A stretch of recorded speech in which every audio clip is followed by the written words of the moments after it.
Now we are starting writing practice session CA final for next 30 days. तो 30 दिन हम लोग अब राइटिंग प्रैक्टिस करेंगे। सुबह सुबह का समय है, धीरे धीरे लोगों की नींदें खुलेंगी और वो ज्वाइन होना शुरू होंगे, आते रहेंगे। चलिए हम अपना काम शुरू करते हैं। रिकॉर्डिंग की जहां तक बात है, it would be available to registered students. Recording रोज अवेलेबल रहेगी ही, and it's a course by itself, जो 30 दिन में हम ऑडिट को खत्म करने की कोशिश करेंगे। लेकिन इन 30 दिनों में मुझे आपसे बहुत सारा इनपुट चाहिएगा। हम 400 के करीब करीब क्वेश्चंस डिस्कस करेंगे, राइटिंग भी करेंगे। लेकिन रोज के रोज अगर आप मेरे दिए हुए होमवर्क को कंप्लीट कर लोगे, टारगेट बेस्ड चलोगे, तो वाकई में you can do wonders in your exams for CA final. बस आप मेरी एक बात मान लीजिएगा कि 2 घंटे मेरे मुझसे पढ़ने के बाद आप अपने घर पर 1 से 1.5 घंटा दे देंगे अगर उस पर्टिकुलर टॉपिक को जो हमने आज पढ़ा है, तो बहुत ही बढ़िया काम हो जाएगा। देखिए आपने सब कर लिया है, आपने कलरफुल चार्ट्स भी पढ़ लिए, आपने शॉर्ट ट्रिक्स भी लगा ली, आपने रट्टा भी मार लिया, आपने सब कुछ कर लिया, लेकिन फिर भी मार्क्स नहीं आ रहे हैं। ये बैच मार्क्स लाने के लिए है। This batch is purely to secure marks, है ना। तो 2 घंटे का टाइम मैंने रखा है, 1.5 घंटा तो राइटिंग प्रैक्टिस के करीब डिपेंड करेगा कि टॉपिक का क्या है। लेकिन ऐसा तो नहीं कर सकता कि मैं सीधे आपको लिखवाना चालू कर दूं। मुझे आपके साथ टॉपिक भी डिस्कस करना पड़ेगा, आपसे टॉपिक पूछना पड़ेगा, आप टॉपिक देना पड़ेगा। फिर मैं अगले दिन का टारगेट भी आपको दूंगा कि कल ये 2 चीज पढ़ के रखना। फिर मैं आपको पढ़ाऊंगा, तो that would be N interactive batch. ये रिकॉर्डेड बैच का भगवान जाने आप लोग रिकॉर्डेड बैच कैसे पढ़ लेते हो। बाकी recorded batch is not a disciplined way of learning. It's live at home where you can be disciplined. आप मेरी डिसिप्लिन में रह सकते हो, मेरी मेंटरिंग ले सकते हो, मैं मुझसे डाउट्स पूछ सकते हो, मैं आपको यहाँ से मेंटर कर सकता हूँ, बट उसके लिए आपका लाइव आना जरूरी है। रिकॉर्डेड तो ठीक है, आप अगर लाइव ज्वाइन नहीं कर पाए हैं तो आप इस रिकॉर्डिंग से पढ़ेंगे तो भी उतना ही इफेक्टिव होगा। लेकिन मेरा ऐसा मानना है कि live at home is most effective way of learning these theory subjects. Practical subjects में आप रिकॉर्डेड पे जा सकते हो, but in theory subjects you need to be very cautious about it. So let's move, शुरू करते हैं हम चैप्टर 1 से। चैप्टर 1 है quality control. Minimum 6 to 8 marks का तो आपको आना ही है। मेरे handwritten notes detailed batch के बने हुए हैं। डिटेल्ड बैच अलग है, वो 110 घंटे की बैच है, तो वो डिटेल्ड बैच अलग चीज है। ये exam oriented CA final batch है, जिसके अंदर पहले हम आपका जो पढ़ा हुआ है उसे एक छोटा सा रिकैप लेंगे और उसके बाद क्वेश्चन सॉल्व करेंगे। 2 दिन में हमने इस चैप्टर को बांटा है, और इन 2 दिनों में इस चैप्टर को बांटने के बाद अब हम आगे बढ़ रहे हैं। सबसे पहले आता है चैप्टर 1 क्वालिटी कंट्रोल। तो सर, क्वालिटी कंट्रोल क्यों चाहिए? तो जनाब, प्रैक्टिसिंग चार्टर्ड अकाउंटेंट 2 तरीके की सर्विसेज देता है, एश्योरेंस सर्विसेज और non assurance services. Assurance services में भी वो 3 तरीके की एश्योरेंस सर्विसेज देता है। एक जिसको हम कहते हैं ऑडिट, एक जिसको हम कहते हैं रिव्यू, एक जिसको हम कहते हैं अश्योरेंस। और नॉन एश्योरेंस सर्विसेज जो होती हैं वो रिलेटेड सर्विसेज होती है। ये पूरा का पूरी चीज तो हम इंटरमीडिएट में ही पढ़ चुके थे कि 4 तरीके की सर्विसेज एक चार्टर्ड अकाउंटेंट इन प्रैक्टिस देता है: audit, review, assurance and related services. इसके बाद हमने जो देखना शुरू किया था कि ऑडिट के लिए इंस्टीट्यूट ने स्पेसिफिक स्टैंडर्ड्स निकाले हैं। रिव्यू के लिए स्पेसिफिक स्टैंडर्ड्स हैं, अश्योरेंस के लिए स्पेसिफिक स्टैंडर्ड्स हैं, रिलेटेड सर्विसेज के लिए स्पेसिफिक स्टैंडर्ड्स हैं। ऑडिट के लिए उन्होंने स्टैंडर्ड्स ऑन ऑडिटिंग लगा रखे हैं, रिव्यू के लिए उन्होंने स्टैंडर्ड ऑन रिव्यू एंगेजमेंट लगा रखे हैं, अश्योरेंस के लिए उन्होंने स्टैंडर्ड्स ऑन अश्योरेंस एंगेजमेंट निकाल रखे हैं, रिलेटेड सर्विसेज के लिए स्टैंडर्ड्स ऑन रिलेटेड सर्विसेज निकाल रखे हैं। So they have given all those standards.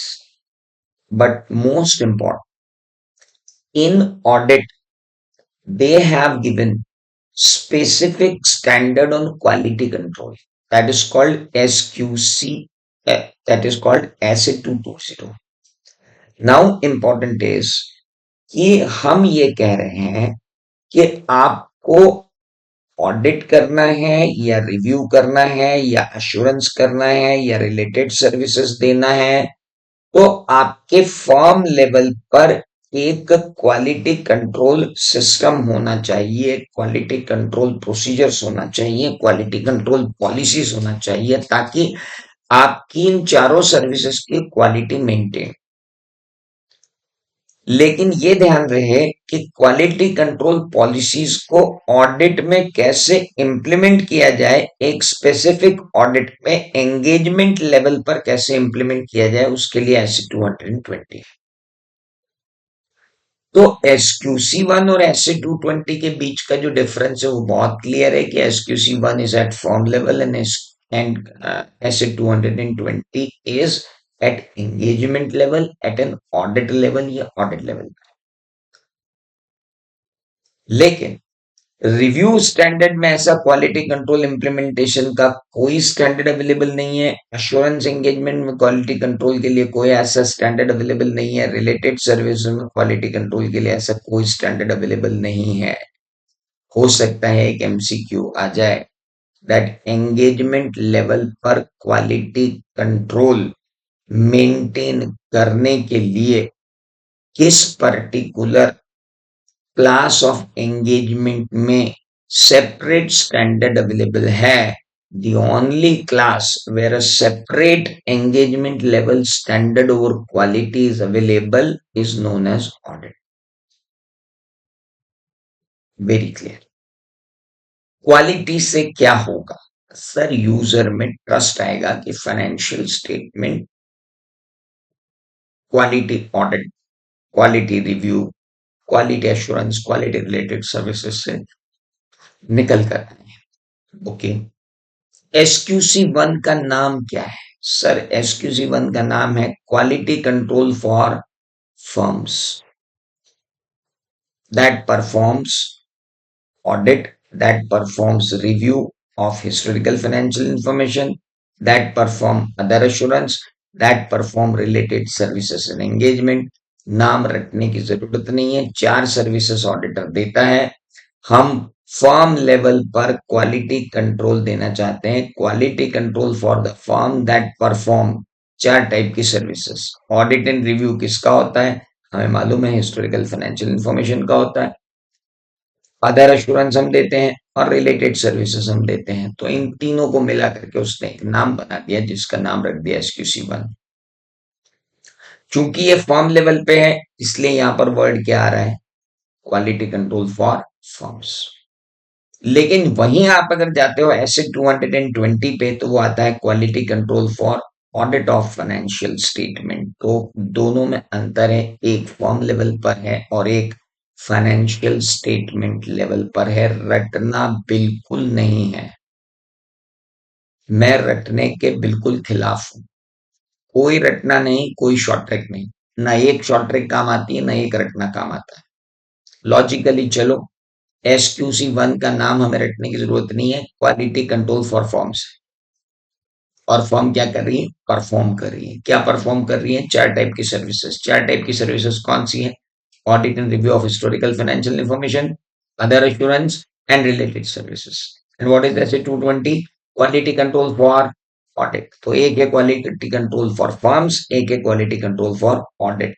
ये एंगेजमेंट लेवल पर लगता है, ये फर्म लेवल पर लगता है। चलिए आगे बढ़ते हैं। क्वालिटी और कहाँ से आती है सर? क्वालिटी और कहाँ से आती है, इसके लिए आपको एक एमसीक्यू आ सकता है। क्वालिटी आती है एक तो SQC 1 से, क्वालिटी आती है एक SA 220 से, लेकिन क्वालिटी आती है अदर स्टैंडर्ड्स ऑन ऑडिटिंग से भी, कोड ऑफ एथिक्स से भी, कंपनीज एक्ट से भी। और ये सारी चीजें फैसिलिटेट करते हैं क्वालिटी कंट्रोल को, hence the MCQ would be all the. हो सकता है एक एमसीक्यू अलर्ट आपको मैं यहाँ दे रहा हूं, एक एमसीक्यू आ जाए कि quality control is suggested by SQC 1 only, SA 220 only, by SA, by SQC, by code of ethics, by company audit, everything sir सभी सजेस्ट करते हैं कि क्वालिटी लेना चाहिए। कोड ऑफ एथिक्स ने तो आपको clause number 7 of the second schedule में साफ बोला है, due diligence and gross negligent नहीं होना चाहिए। तो वो जो सेकंड शेड्यूल है, वो सेकंड शेड्यूल तो पूरा आपकी क्वालिटी को गवर्न कर रहा है, वो तो बहुत ही क्लियर। अच्छा, क्वालिटी अगर आपने मेंटेन की है या नहीं की है, इसको मॉनिटर कौन करेगा? क्वालिटी अगर आपने मेंटेन की है या क्वालिटी आपने मेंटेन नहीं की है, it will be monitored by peer review board, it would be monitored by quality review board, it would be monitored by NAFRA।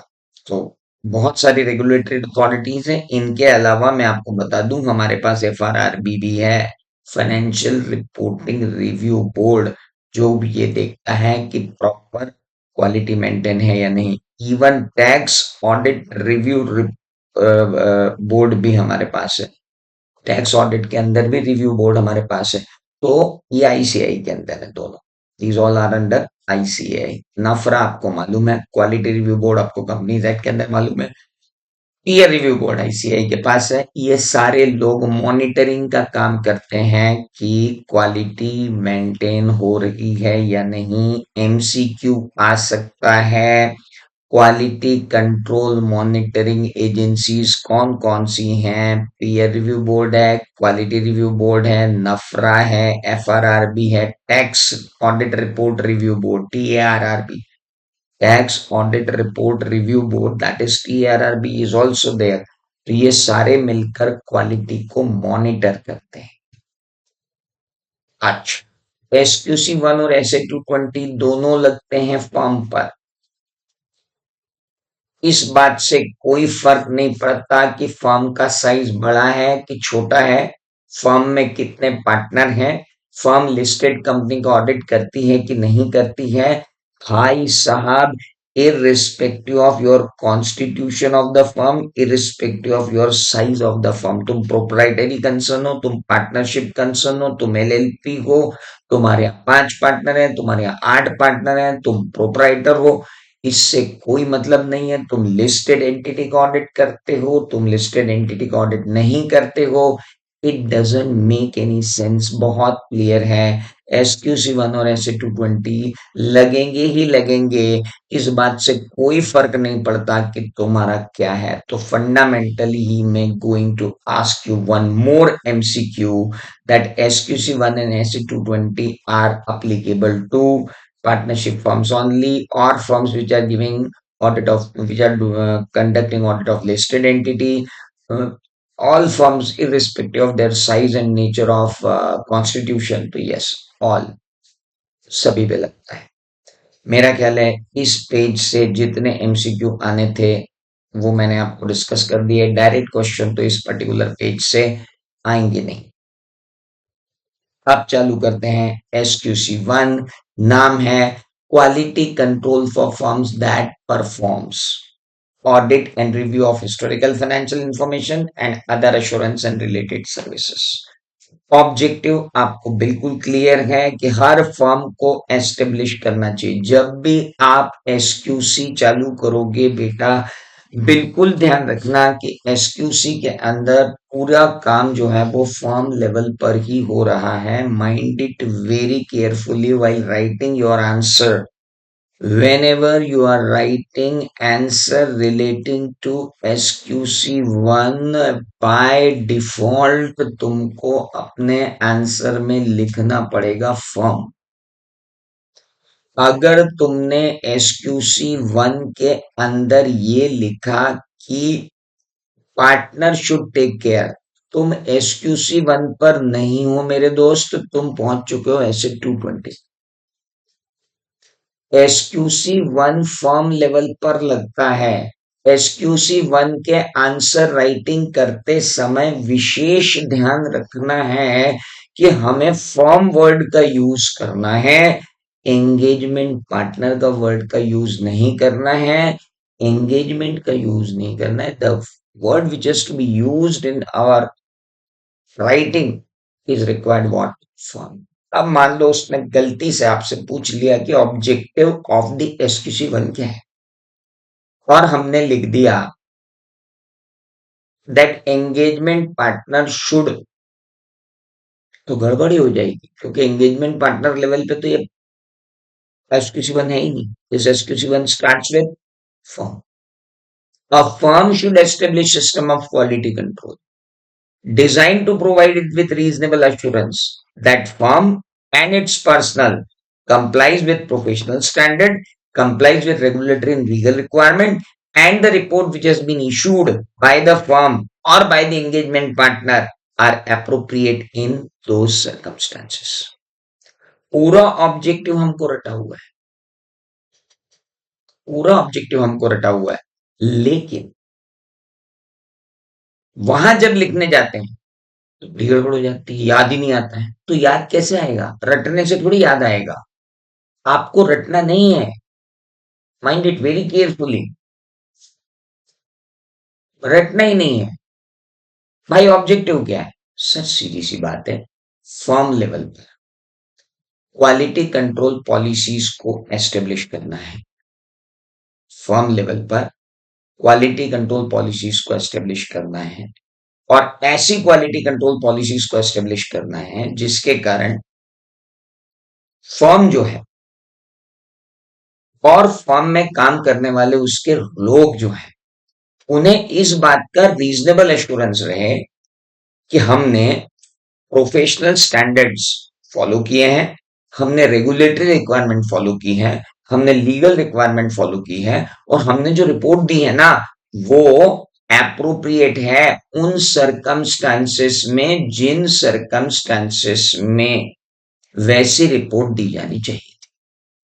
अगर इन सरकमस्टांसेस में मुझे क्वालिफाइड रिपोर्ट देनी थी तो मैंने क्वालिफाइड रिपोर्ट दी है। इन सरकमस्टांसेस में मुझे एडवर्स रिपोर्ट देनी थी तो मैंने एडवर्स रिपोर्ट दी है। इन सरकमस्टांसेस में मैंने अगर अनक्वालिफाइड रिपोर्ट देनी थी तो मैंने अनक्वालिफाइड रिपोर्ट दी है। क्वेश्चन कैसे आते हैं? प्रैक्टिकल क्वेश्चन इस पर कैसे बनते हैं? प्रैक्टिकल क्वेश्चन इस पर बनते हैं कि एक आर्टिकल का मानना है, वो बोल रहा है। केस स्टडी कैसे बनती है कि Gaurav is an article in X Y and company chartered accountant, he is confused about the objective of SQC1 and he is of opinion that the SQC1 is completely directed towards the quality of work which is to be monitored and supervised by the engagement partner in each audit, and it also includes documenting the same. भाई इस objective में से एक भी line नहीं ली उसने और चार नई चीजें उसमें ठोक दी, और आपको बोलता है कि बताओ ये गौरव सही सोच रहा है क्या? अभी हम साला समझ ही नहीं आ रहा है क्वेश्चन में क्या पूछ रहा है यार। ये गौरव बोल रहा है ह्यूमन रिसोर्स देखो, मॉनिटरिंग देखो, और सुपरविजन करो और रिव्यू करो और एंगेजमेंट पार्ट, और नाम दिया है एसक्यूसी वन। अब अगर आपका फंडामेंटली क्लियर नहीं है एसक्यूसी वन का, और अगर आपने ये ऑब्जेक्टिव रट रखा है बिना इसको एब्जॉर्ब किए, तो आप क्वेश्चन समझ ही नहीं सकते हो सर। आप क्वेश्चन समझ ही नहीं सकते हो अगर आपने इस ऑब्जेक्टिव को रटा है बिना दिमाग लगाए। ऑब्जेक्टिव क्या है? सर ऑब्जेक्टिव ये है कि यार फर्म ऐसा क्वालिटी कंट्रोल सिस्टम एस्टेब्लिश करे जो उस फर्म को एक रीजनेबल एश्योरेंस दे दे कि उस फर्म ने और उसके लोगों ने मिलकर जो भी काम किया है वो प्रोफेशनल स्टैंडर्ड से किया है, रेगुलेटरी लीगल रिक्वायरमेंट से किया है, और जो रिपोर्ट इशू की है वो अप्रोप्रिएट है उन सर्कमस्टांसेस में, जिन सर्कमस्टांसेस में वो अप्रोप्रिएट रिपोर्ट जानी चाहिए थी। इस बात को आप जिस लैंग्वेज में लिखना चाहते हो लिख लो, मैं नहीं कह रहा हूं बुकिश लैंग्वेज में लिखो। राइटिंग प्रैक्टिस सेशन सिर्फ इसलिए लगाया गया है कि आप ये रटना छोड़ो। आप इसको कैसे भी लिख सकते हो ऑब्जेक्टिव को। आप लिख दो कि objective of SQC one is firm should establish a system of quality control which can assure itself, which can give a reasonable assurance to itself that all its persons and the firm, while performing their engagement, have complied with all the technical standards, all legal requirements, all regulatory requirements, and the report issued by the firm is appropriate in those circumstances. आप ऐसा क्यों नहीं लिख सकते हो? Tell me one thing, this fear of forgetting the things, ये दूर करना पड़ेगा। तब जाकर आप ऑडिट के अंदर लिख पाओ। आप रटते जाते हो शॉर्ट ट्रे की ये वो 50 चीजें, और उसके बाद जो है वहां जाके नर्वसनेस में भूल जाते हो। नर्वसनेस में भूला जा सकता है, लेकिन यहां नहीं भूला जा सकता, क्योंकि आपने अब समझ लिया है कि फर्म है, एस्टेब्लिश कर रही है एक सिस्टम जो इसको रीजनेबल एश्योरेंस देगा कि इसने और इसके पर्सन्स ने जो भी असाइनमेंट लिया है, जब भी उस असाइनमेंट को परफॉर्म किया है, लीगल टेक्निकल स्टैंडर्ड्स फॉलो किए हैं, लीगल रिक्वायरमेंट्स फॉलो किए हैं, रेगुलेटरी रिक्वायरमेंट्स फॉलो किए हैं, और जो रिपोर्ट दी है वो रिपोर्ट अप्रोप्रिएट है उन सर्कमस्टांसेस में जिसमें दी है। अब बताइए इसमें रटने की क्या जरूरत थी और क्यों जरूरत थी रटने की? वो जरूरत थी। कुछ समझ में आ रहा है? Chat is on. You can interact with me on chat. So this is what you need to absorb. Otherwise हम लिख ही नहीं पाएंगे कभी। आइए आगे बढ़ते हैं। Elements of quality control. आदमी पागल हो रहा है। कोई बोल रहा है हील में लिख लो, कोई बोल रहा है लीदम लिख लो, कोई बोल रहा है कुछ लिख लो, एक बोलता है ली हेम लिख लो, LEAHEM। ओ अंकल, ये पागलपन कभी नहीं करना कि हील में कर लूं कि लीहम कर लूं। अरे रुकना यार, इतना सिंपल है। तेरी फर्म का क्वालिटी कंट्रोल सिस्टम चल रहा है, फर्म में क्वालिटी कंट्रोल सिस्टम चल रहा है। किसी भी फर्म में अगर आपको क्वालिटी कंट्रोल सिस्टम लाना है तो सबसे पहले आइडेंटिफाई करना पड़ेगा लीडरशिप रिस्पॉन्सिबिलिटी। कौन क्वालिटी कंट्रोल का झंडा लेके फर्म में चलेगा, कौन फर्म की क्वालिटी कंट्रोल पॉलिसी को बनाएगा, कौन फर्म के अंदर कल्चर डेवलप करेगा, कौन फर्म के अंदर लोग जब क्वालिटी कंट्रोल फॉलो करेंगे तो उनको इंसेंटिव देगा, जो फॉलो नहीं करेंगे उनको पनिशमेंट देगा। ऐसा करने के लिए एक जिम्मेदार आदमी तो चाहिए ना। और जिम्मेदार आदमी एक्सपीरियंस भी होना चाहिए, और जिम्मेदार आदमी के पास जो है स्किल भी होनी चाहिए।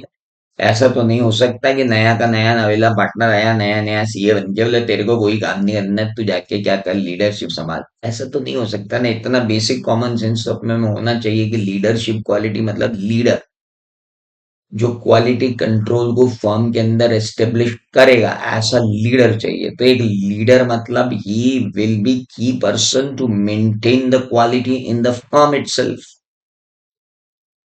Fine. Then comes ethical requirement. ये तो पढ़ पढ़ के अपना जीवन बीत गया। 5 एथिकल रिक्वायरमेंट थी। इंटीग्रिटी, गलत काम नहीं लेना, ऑब्जेक्टिविटी, इंडिपेंडेंट रहना, professional competence and due care, ढंग से काम करना, कॉन्फिडेंशियलिटी, इंफॉर्मेशन लीक नहीं करना, प्रोफेशनल बिहेवियर, जब भी आप चार्टर्ड अकाउंटेंट की ब्रांड इमेज को धक्का ना पहुंचाएं, ऐसा कोई भी काम नहीं करें कि लोग कहेंगे "ये ऐसे करते हैं क्या chartered accountant". That is it. ये 5 चीजें आपको इथिकल रिक्वायरमेंट बताई गई थी। गलत काम मत करो, इंटीग्रिटी, काम करो तो इंडिपेंडेंटली करो, ऑब्जेक्टिविटी, काम करो तो ढंग से करो, ग्रॉस नेग्लिजेंट मत रहो, ड्यू डिलिजेंट रहो, लॉज रेगुलेशन फॉलो करो, अपने आर्टिकल्स को सबको जो है वो प्रॉपरली सुपरवाइज करो, मैनेज करो, professional competence in due care, confidentiality रखो। सिर्फ 3 केस में कॉन्फिडेंशियलिटी लूज कर सकते हो, जब ऐसा करना तुम्हारी लीगल रिक्वायरमेंट हो, जब ऐसा करना तुम्हारी प्रोफेशनल रिक्वायरमेंट हो, जब क्लाइंट ने तुमको कह दिया हो। तो 5वीं बात, प्रोफेशनल बिहेवियर रखो। ये बातें आपको समझाई गई थी, वो थी इथिकल रिक्वायरमेंट। उसके बाद आता है acceptance and continuance of client. एक मिनट, एक मिनट। पहली बात, मेरी फर्म में क्वालिटी कंट्रोल का कंसेप्ट है भी कि नहीं, और है तो उसका करता धरता कौन, that is called leadership responsibility. दूसरा, क्या मेरी फर्म एथिकली काम करती है? चलो, क्वालिटी कंट्रोल लीडर भी है, एथिकली काम भी करते हैं, लेकिन काम एक्सेप्ट करने या कंटिन्यू करने से पहले कुछ सोचते बूझते हो कि जो आ जाता है जो काम कर देते हो? नहीं नहीं, ऐसा थोड़ी है, जो आ जाए वो काम नहीं कर देते, हम पूरा चेक करते हैं क्लाइंट को। हाँ, तो that is called acceptance and continuance of client. Human resource का ध्यान रखते हो, क्योंकि ऑडिट ह्यूमंस करते हैं, मशीन नहीं करती। ह्यूमन रिसोर्स आपके पास है, competent, capable, committed human resource होना चाहिए आपके पास। ओके। फिर एंगेजमेंट परफॉर्मेंस में डिफिकल्टीज आती हैं, एक्सपर्ट्स को एंगेज करना पड़ता है, एक्सटर्नल क्वालिटी कंट्रोल रिव्यूअर को लाना पड़ता है, तो एंगेजमेंट परफॉर्मेंस कैसा कर रहे हैं। And then comes monitoring. Monitoring क्या होती है वो आपको मालूम है, कि हमने जो क्वालिटी कंट्रोल पॉलिसी बना के रखी हुई है, क्वालिटी कंट्रोल पॉलिसी को देखने के लिए भी तो चाहिएगा ना कि वो चल रही है, सही है नहीं, दैट इज कॉल्ड मॉनिटरिंग। अब लोग पागल तरीके इसको रटते हैं, आप मत रटो। आप जहां आर्टिकलशिप कर रहे हो ना, उस फर्म को अज्यूम करो।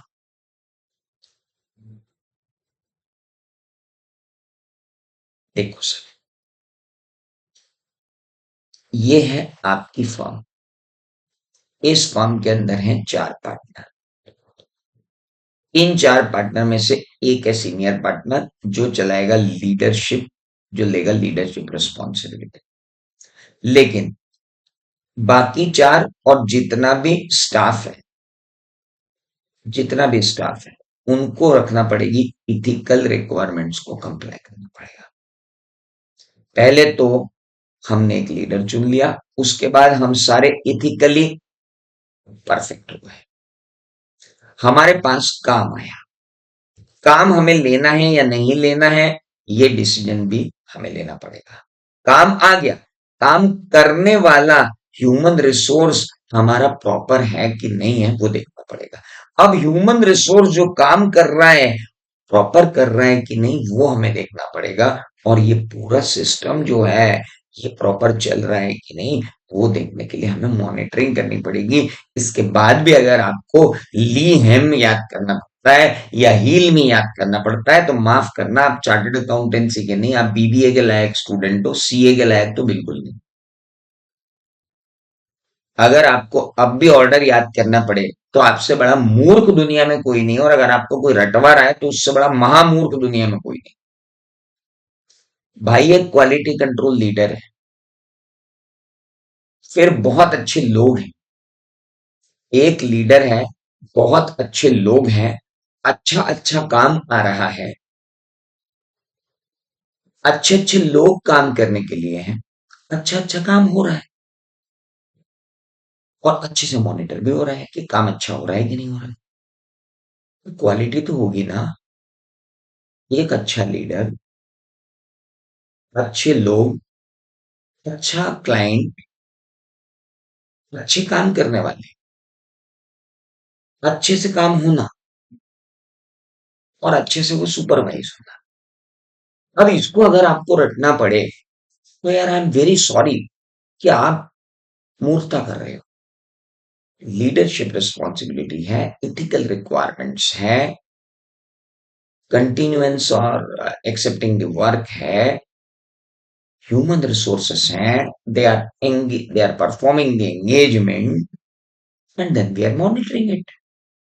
अब इसमें शॉर्ट ट्रिक लगाने की अगर आपको जरूरत पड़ती है तो ये तो भाई बड़ी मूर्खता हो जाएगी, क्योंकि ये तो बड़ा इजी है समझना। अगर आप फॉर्म में काम कर रहे हो तो आपको डमी आर्टिकल थोड़ी हो यार कि अच्छा आप ही बताओ, आप क्या एक पार्टनर है जो क्वालिटी मेंटेन कर रहा है, बाकी जितने भी लोग हैं वो एथिकल रिक्वायरमेंट्स फॉलो कर रहे हैं। फिर आपके पास क्लाइंट आता है, क्लाइंट को आप ही लोग ह्यूमन रिसोर्स परफॉर्म करते हो, जो परफॉर्म करते हो उसको एंगेजमेंट परफॉर्मेंस कहते हैं। और एंगेजमेंट परफॉर्मेंस और ये चारों चीजें क्वालिटी में आ गई, पांचों चीजें, पहली दूसरी तीसरी चौथी पांचवी, छठी चीज तो मॉनिटरिंग है। It's very simple. अच्छा अब बताओ, क्वालिटी कंट्रोल पॉलिसीज क्या बना के रख लेने की चीज है? नहीं। Quality control policies and procedures should be documented, not only documented, it should be communicated to the firm's personnel. सिर्फ डॉक्यूमेंटेड नहीं होना चाहिए, फर्म के पर्सनल्स को कम्युनिकेट भी होना चाहिए, और खाली कम्युनिकेट नहीं होना चाहिए कि लेटर भेज दिया। उसको बताना पड़ेगा बाबू, ये बहुत इंपॉर्टेंट है, टू शो द इम्पोर्टेंस। और उनसे फीडबैक भी मांगो, उनसे व्यूज भी मांगो, उनसे कंसर्न्स भी मांगो, उनसे फीडबैक भी मांगो, क्या कहना चाहते हो, आपको क्या लगता है अपन और क्वालिटी कैसे सुधार सकते हैं। अब वो इसी पे क्वेश्चन बना देता है। आर्टिकलों को मालूम ही नहीं है कि क्वालिटी पॉलिसी है। अब क्वेश्चन आ जाता है, आदमी बोलता है ये क्या क्वेश्चन आ गया, उसने इसी पे क्वेश्चन दे दिया, दो बार क्वेश्चन दिया। किसी भी केस स्टडी में अगर आपको ये पता चलता है कि फर्म के किसी पर्सन को क्वालिटी पॉलिसी के बारे में पता नहीं था, ये वाला पॉइंट आएगा। पर ये याद भी तो रहना चाहिए ना कि ये पॉइंट है। हम तो काले पीने नीले चार्टों में घुसे पड़े हैं, हम तो रट्टू तोते बने हुए हैं, हम तो रटे जा रहे हैं। अरे इसेंस समझो यार चीज का। क्वालिटी पॉलिसी बना के रखी है तो क्वालिटी पॉलिसी बताओ ना लोगों को। फर्म के हर आदमी को मालूम होना चाहिए कि क्वालिटी पॉलिसी क्या है, और उसके सजेशन और उसके कंसर्न्स भी देखना चाहिए। कोई यूनिलेटरल पॉलिसी नहीं होती कि पॉलिसी लगा दी साले फॉलो कर। अरे वो बोल रहा है सर आपकी इस क्वालिटी पॉलिसी में थोड़ा सा लैकून है, इसको थोड़ा सा सुधार लो, हाँ, तो सुधार लो। उसके कंसर्न्स देखो, उसके व्यूज देखो, कमेंट करो। फ्लेक्सिबल होना चाहिए, it should not be rigid. आप किसी क्वेश्चन में बोल दिया कि partner is very rigid, he is not putting ears to his staff, partner अपने स्टाफ के ऊपर कोई ध्यान ही नहीं दे रहा है, वो बार बार क्वालिटी कंसर्न्स को उठाते हैं, और ये एंगेजमेंट पार्टनर और बाकी जितने भी पार्टनर्स हैं वो कोई ध्यान नहीं दे रहे। अरे यार कोई ध्यान नहीं दे रहे मतलब तो गड़बड़ी हो गई ना भाई साहब।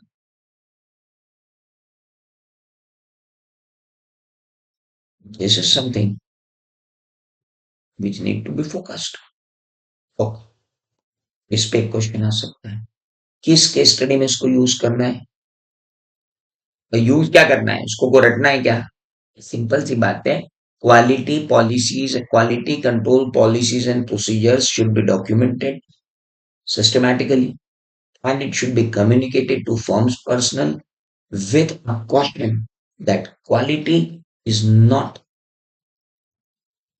negotiable, its importance, and it should be amended and updated with the feedback, views, and concerns of the staff or engagement team, whatever it is, persons of entity. Simple. अब आती भाई लीडरशिप क्वालिटी। बोले भाई साहब रखूंगा मैं, leadership quality तो रखना पड़ेगा। सुन, वेरी सिंपल, रटने की जरूरत नहीं। लीडर, लीडर क्या करेगा? पहले कल्चर डेवलप करेगा कि क्वालिटी इज इसेंशियल। क्यों? ऊपर ही लिखा हुआ है, कम्युनिकेट कर। लीडरशिप की पहली बात रहेगी कि इंटरनल कल्चर डेवलप करना पड़ेगा कि क्वालिटी इज इसेंशियल, और लीडर ही अल्टीमेटली रिस्पॉन्सिबल रहेगा फर्म की क्वालिटी के लिए।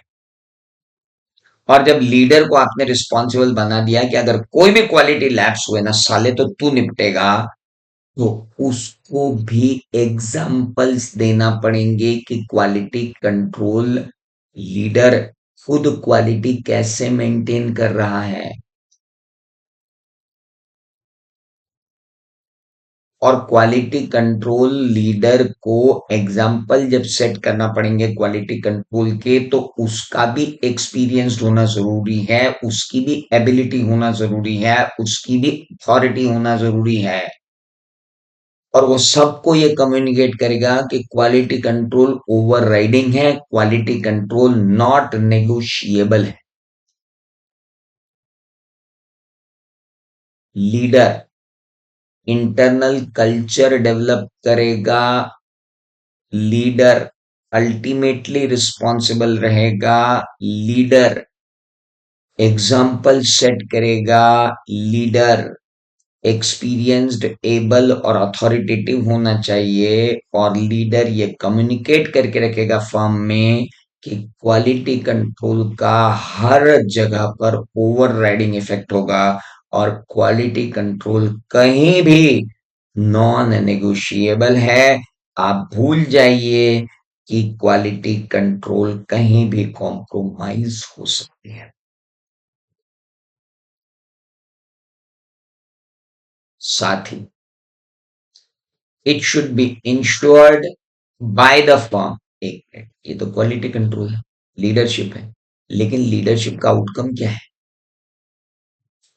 Commercial consideration should not override the quality. कितना सिंपल सा साइन है। कोई भी असाइनमेंट आपके पास आता है तो कितनी ही बड़ी फीस हो, अगर आप क्वालिटी से काम नहीं करके दे पाओगे, ये आपको पहले दिन से मालूम है, तो कृपा करके ले ही ना। कम फीस वाला क्लाइंट है तो कम क्वालिटी का काम करूंगा, ज्यादा फीस वाला क्लाइंट है तो ज्यादा फीस का काम करूंगा। भाई साहब ये चाहे, ये काम नहीं चलेगा। Firm should assign it's management responsibility in such a manner that commercial consideration do not override the quality. आपको अपनी मैनेजमेंट रिस्पॉन्सिबिलिटी ने फर्म इस तरीके से मैनेज की जानी चाहिए कि commercial consideration should not override the quality. Commercial consideration को ओवरराइड नहीं करना चाहिए क्वालिटी को। That has to be ensured. इसका इंश्योर होना जरूरी है। दूसरी बात, फर्म की पॉलिसीज और फर्म की प्रोसीजर एड्रेस किया जाना चाहिए कि वो अपने एचआर का परफॉर्मेंस इवेल्युएशन करे, वो अपने एचआर को प्रॉपर कंपनसेशन दे, वो अपने एचआर को प्रॉपर प्रमोशन दे, वो अपने एचआर को प्रॉपर इंसेंटिव दे, ताकि वो कमिटेड रहें क्वालिटी के लिए, so that they can be committed towards the quality. Now, important is here.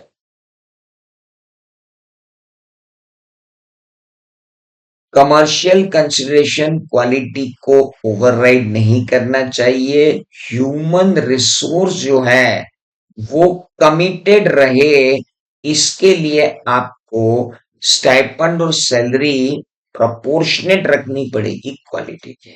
जितनी अच्छी क्वालिटी, जितना अच्छा स्टाइपेंड होगा, जितनी अच्छी सैलरी होगी, जितने अच्छे इंसेंटिव्स होंगे, जितना अच्छा प्रमोशन होगा, जितना अच्छा कंपनसेशन होगा, जितना अच्छा परफॉर्मेंस इवैल्यूएशन होगा, उतना अच्छा क्वालिटी आएगा। एंड देन जितने भी रिसोर्सेस हैं, जितने भी रिसोर्सेस हैं, फर्म को वो सारे रिसोर्सेस लगा देने पड़ेंगे development documentation in support of quality control policies and procedure.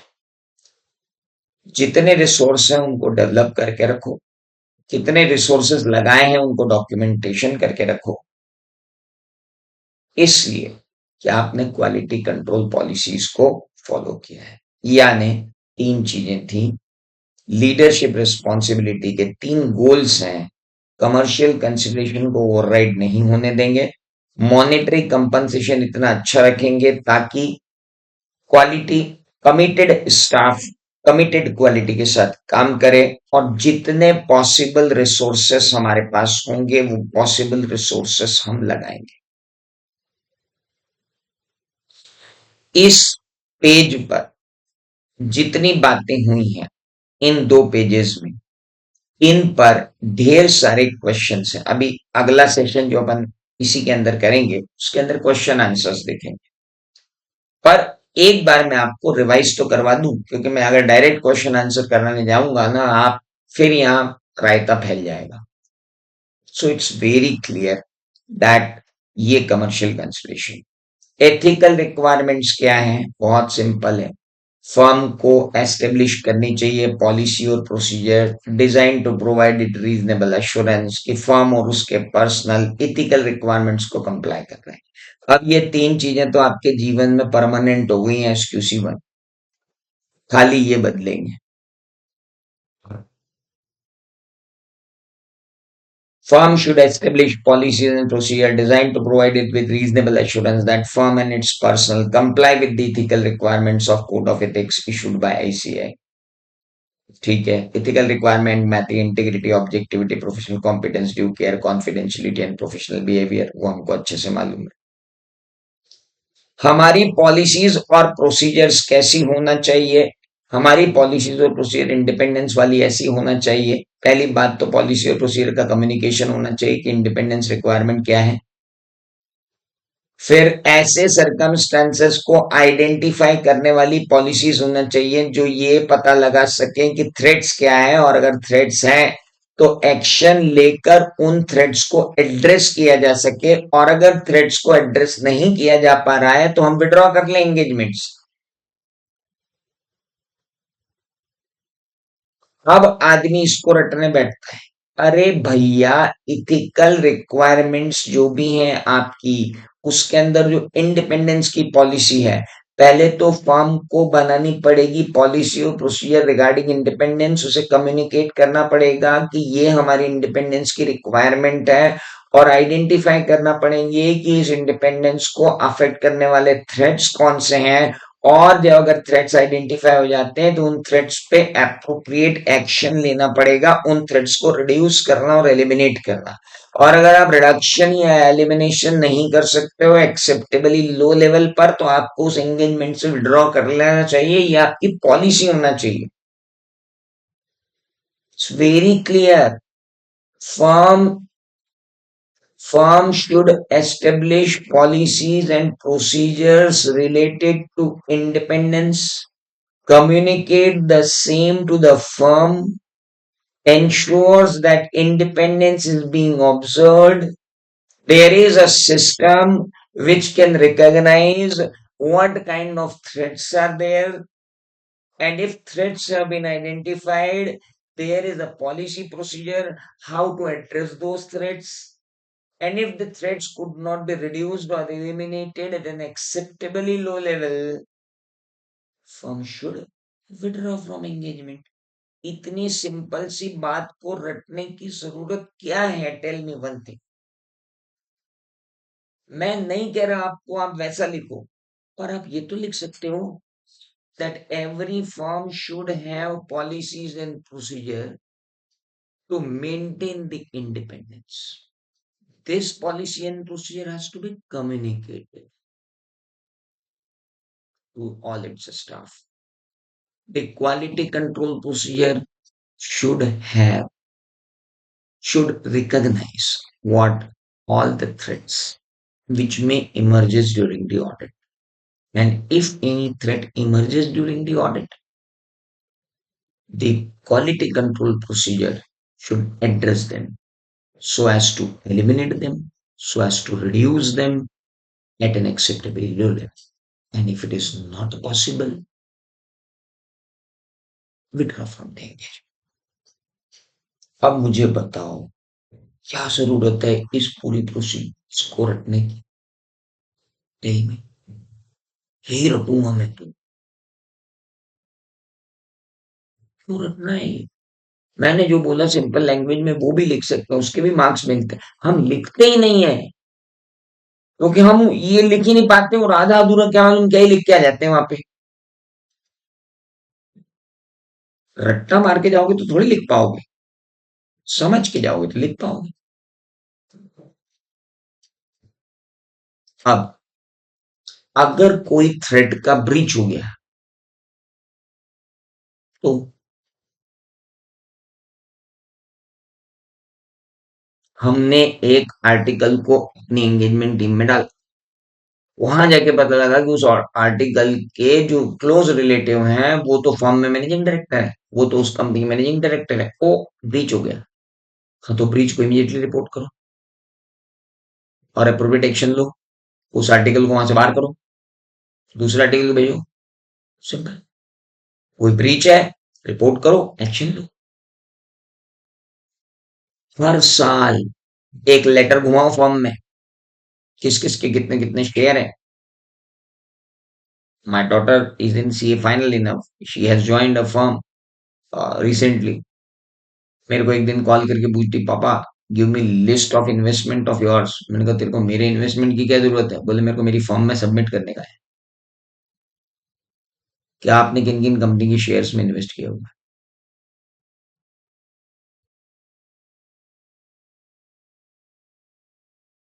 Quality control, annual confirmation from all persons that they are independent required.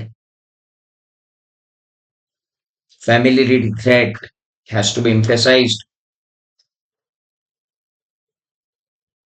ऐसा नहीं हो कि सीनियर पर्सन प्रोलॉन्ग्ड टाइम तक सेम एंगेजमेंट पे जाता रहे, उसको रोटेट करते रहो। Evaluate public interest, length of service, कितने दिन तक वो है। और ये सब फैमिलिटी थ्रेट वाले जो प्रॉब्लम्स हैं उनको हम कैसे एड्रेस करें? रोटेट करो, इंटरनल रोटेशन करो। एक एंगेजमेंट पार्टनर दस दस बार तक एक ही जगह कैसे जा सकता है? माना तुम्हारी फर्म को 10 साल का ऑडिट मिला है, तुम एक ही एंगेजमेंट पार्टनर को 10 साल तक भेज रहे हो उसी फर्म को ऑडिट करने, why you are not changing the engagement partner? Internal rotation क्यों नहीं कर रहे हो? Do it so that familiarity threat should be addressed. अब क्वेश्चन आते हैं, यही केसेस जो मैं बता रहा हूं इन पे क्वेश्चन आते हैं, तो उन क्वेश्चंस को एड्रेस तो करना पड़ेगा। सबसे ज्यादा क्वेश्चन आते हैं इस पर, acceptance and continuance of client relationship. Maximum time question इस पे आता है, कभी कभी इन पे भी आते हैं। हम अभी क्या देख रहे हैं? हम क्वालिटी कंट्रोल के एलिमेंट देख रहे हैं। पहला एलिमेंट था लीडरशिप रिस्पॉन्सिबिलिटी, दूसरा एलिमेंट था एथिकल रिक्वायरमेंट, तीसरा एलिमेंट है एक्सेप्टेंस एंड कंटिन्यूएंस। और हम अब तीसरे उस पर आ गए हैं, एक्सेप्टेंस एंड कंटिन्यूएंस। क्या आप लोगों को स्पीड सही लग रही है तो और बढ़ाऊं? कम तो नहीं कर पाऊंगा, बड़ा जरूर सकता हूँ। You can give me your feedbacks in chat because I don't know what at what level you have done. Chat पर आप मुझे बता सकते हैं, मैंने चैट ऑन कर दी है, शायद चैट ऑफ थी। Now you can check. हाँ, स्पीड ठीक है, I can go faster.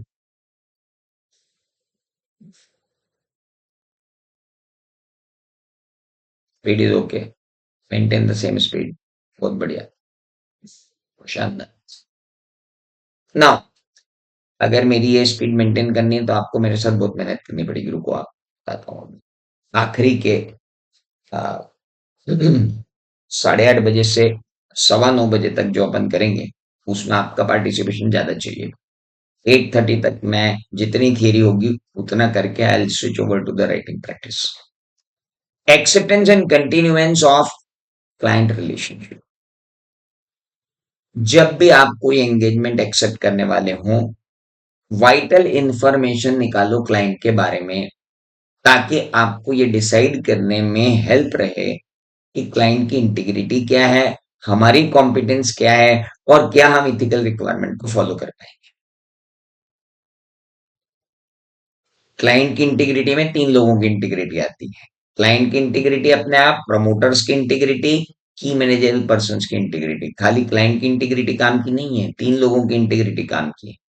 Competence of the firm भी देखना पड़ता है, हमारी कैपेबिलिटी कितनी है, हमारे पास रिसोर्सेस कितने हैं, हमारे पास टाइम कितना है, क्या हम इथिकल रिक्वायरमेंट को फॉलो कर पाएंगे। ये 3 चीजें तो हमको देखनी पड़ती हैं, इसलिए ऑल दी अबव देखना पड़ता है। एमसीक्यू के दर्शन हो गए आपको यहाँ पे। Before acceptance of any engagement, गलती से भी अगर एसक्यूसी बोल रहे हो ना, तो ऑडिट मत लिख देना। मैक्सिमम गलती अपनी होती है, अपन एंगेजमेंट की जगह ऑडिट लिख देते हैं बिफोर एक्सेप्टिंग एन ऑडिट, वहीं काट देता है, बोले पागल है, इसको इतना ही मालूम नहीं कि एसक्यूसी बोल रहा है कि ऐसे 220 बोल रहा है।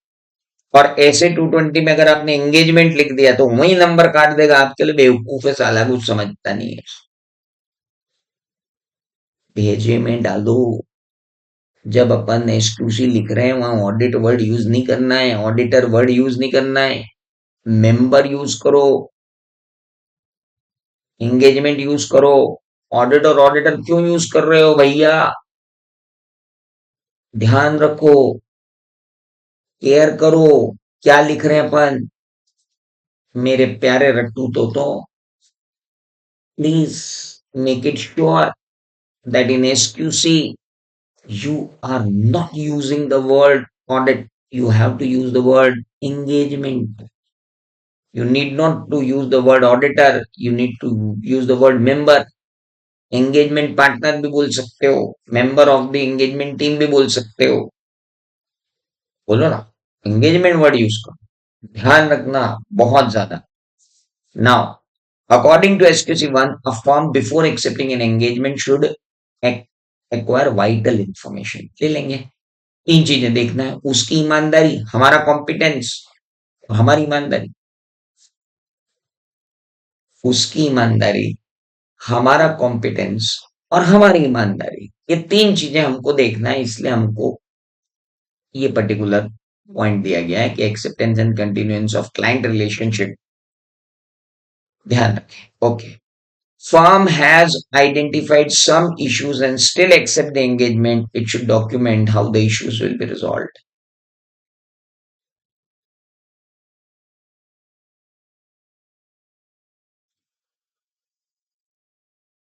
फर्म को पता चला कि हमको एक सॉफ्टवेयर कंपनी का ऑडिट मिला है, लेकिन हमारे पास इसका कोई बहुत बड़ा एक्सपोजर नहीं है, लेकिन फिर भी हमने इसे एक्सेप्ट कर लिया, इसलिए क्योंकि हमने अपने यहाँ पर एक एम्प्लॉय अपॉइंट किया है, स्पेसिफिकली एक एम्प्लॉय चार्टर्ड अकाउंटेंट अपॉइंट किया है स्पेसिफिकली इस असाइनमेंट को डिस्चार्ज करने के लिए, जो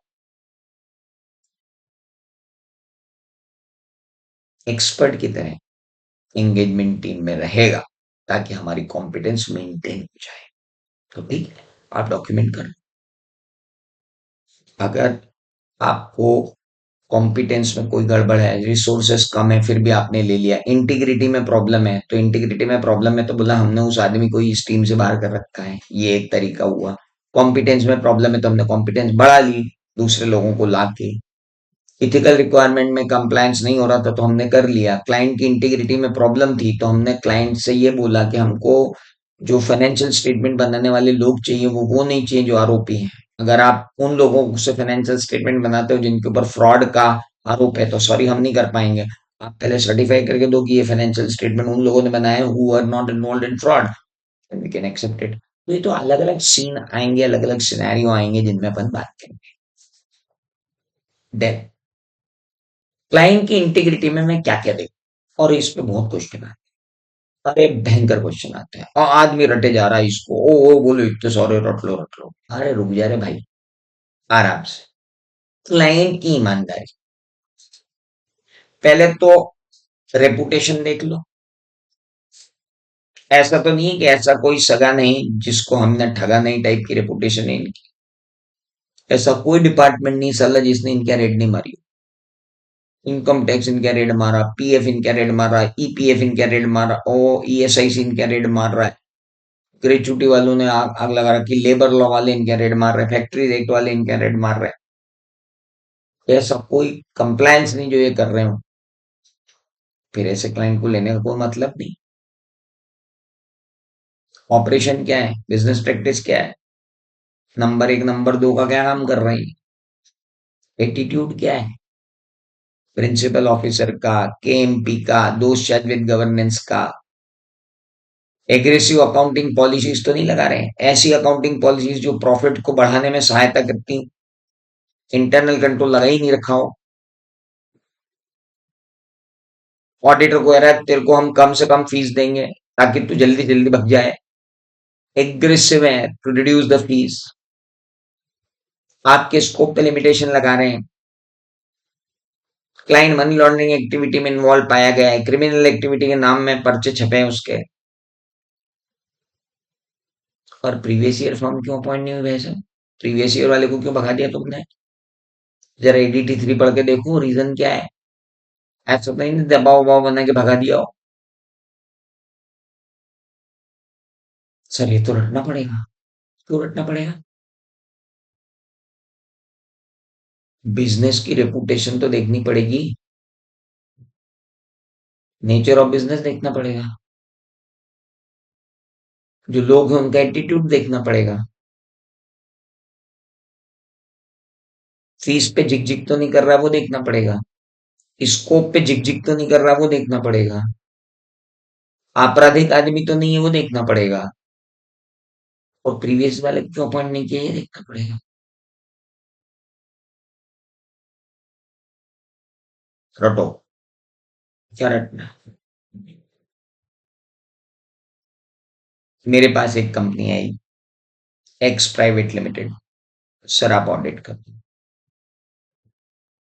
पहले तो हम इस एक्स प्राइवेट लिमिटेड की गूगल सर्च पे जाएं कि इस एक्स प्राइवेट लिमिटेड की क्या रेपुटेशन है। फिर हम देखें इसका नेचर ऑफ बिजनेस क्या है। गेमिंग वेमिंग कंपनी तो नहीं है, ड्रीम इलेवन टाइप? देखना पड़ेगी ना। फिर इसके की मैनेजरियल पर्सन, प्रिंसिपल ऑफिसर, इनकी रेपुटेशन क्या है, वो भी देखना पड़ेगा। फिर ये देखना पड़ेगा कि भाई इनके नेचर ऑफ बिजनेस का तरीका क्या है। फिर ये हमसे फीस पे झिक झिक तो नहीं कर रहे हैं। फिर ये हमारे स्कोप पे झिक झिक तो नहीं कर रहे हैं। इनका नाम किसी मनी लॉन्ड्रिंग एक्टिविटी या किसी एंटी नेशनल एक्टिविटीज में इन्वॉल्व तो नहीं है। और एक बात बताओ यार, पिछला वाला छोड़ के क्यों गया? क्या इतने कंसिडरेशन हम अपने दिमाग में याद नहीं रख सकते? याद क्या रखना है, तो नॉर्मल बात है, कोई भी क्लाइंट आएगा तो इतनी बात तो करूंगा। भाई तेरी रेपुटेशन क्या है, भाई तेरा बिजनेस क्या है, भाई तेरे लोगों की रेपुटेशन क्या है। भाई तू फीस पे झिक झिक मत कर, भाई तू मेरे स्कोप पे झिक झिक मत कर। तेरा भैया हवाले हवाले में नाम तो नहीं है। और प्रीवियस वाला क्यों गया? ये 6 क्वेश्चन 7 क्वेश्चन अगर मैं पूछ रहा हूँ तो इसमें मुझे रटने की क्या जरूरत है? I can write it any time.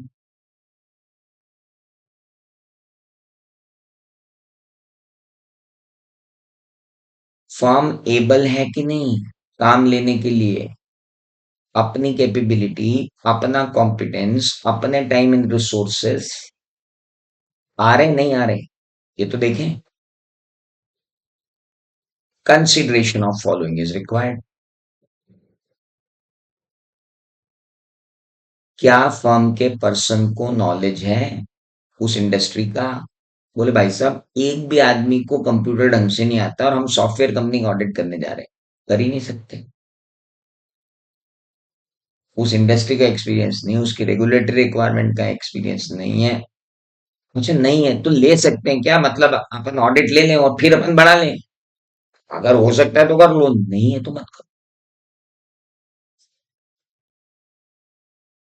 Sufficient person हैं, एक्सपर्ट्स हैं, और हमारा काम सही चल रहा है कि नहीं चल रहा है इसके लिए एंगेजमेंट क्वालिटी कंट्रोल रिव्यूअर मिल जाएंगे।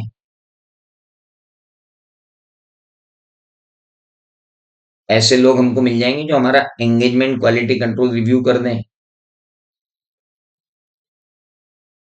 और क्या हम रिपोर्टिंग डेडलाइन को मीट कर पाएंगे? तो हम ऑडिट लें, नहीं तो नहीं है। हम एंगेजमेंट लें, नहीं तो नहीं है।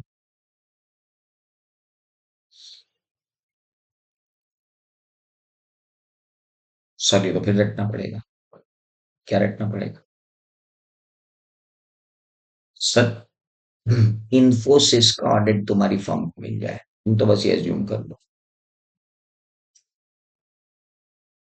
इन्फोसिस का ऑडिट करने तुम्हारी फर्म में आ गई, इन्फोसिस आ गई, सब समझा जाएगी इन्फोसिस तुमको सारी चीजें। पहली बात, क्या हमारी फर्म को इन्फोसिस जैसा ऑडिट करने का प्रीवियसली कोई एक्सपीरियंस है? क्या हमारी फर्म के पास जितने एंगेजमेंट पार्टनर्स हैं और जो टीम मेंबर हैं, are they competent and capable to perform the audit of Infosys? नहीं। तो can they acquire this competence due after acceptance the audit? या they can? Do you need experts during the audit? या would they be available to you? Yes. Then engagement quality control तो कर लोगे, but who should review it? Do you have a competent person who can review your engagement quality control? Yes. Would you be able to finish your engagement within time? Yes. तब वही बात, रटने की क्या जरूरत है? कॉम्पिटेंट एंड केपेबल और committed staff है। जितनी सफिशिएंट नंबर में स्टाफ चाहिए उतने सफिशिएंट नंबर में स्टाफ है। अगर तुमको अभी नॉलेज नहीं है तो क्या तुम लेटर ऑन नॉलेज डेवलप कर सकते हो ड्यूरिंग द ऑडिट? हाँ, कर सकते हैं। तुम्हें एक्सपर्ट की जरूरत पड़ेगी तो क्या तुम्हें एक्सपर्ट अवेलेबल है? तुम्हें एंगेजमेंट क्वालिटी कंट्रोल रिव्यूअर चाहिएगा, वो तुम्हारे पास अवेलेबल है? हाँ। अच्छा तो ठीक है, छठी बात और कर लो, टाइमली कंप्लीट कर पाओगे? ले लो।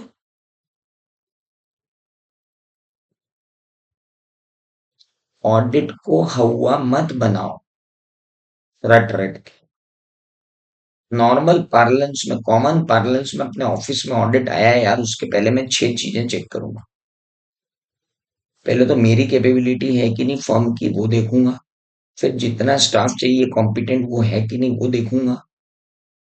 डेवलप कर सकता हूँ क्या वो देखूंगा। That has to be taken care of. इतनी चीजें देखनी, रटने की जरूरत ही नहीं। ह्यूमन रिसोर्स, फर्म के पास एस्टेब्लिश होनी चाहिए policy and procedure divide two provide it a reasonable assurance that, भाई ये चीज तो पूरे पूरे एसक्यूसी में कॉमन है, खाली यही तो बदलता है। It has sufficient person with capability competence and commitment. 3C, capability, competence and commitment to ethical principles. 3 चीजें चाहिए।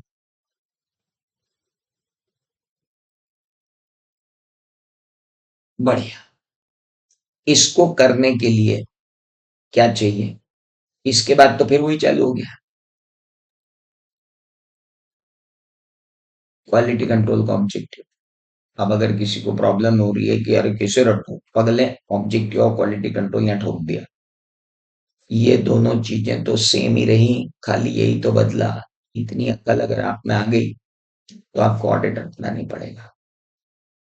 दो चीजें तो सेम ही, ये एक बदला है बीच का।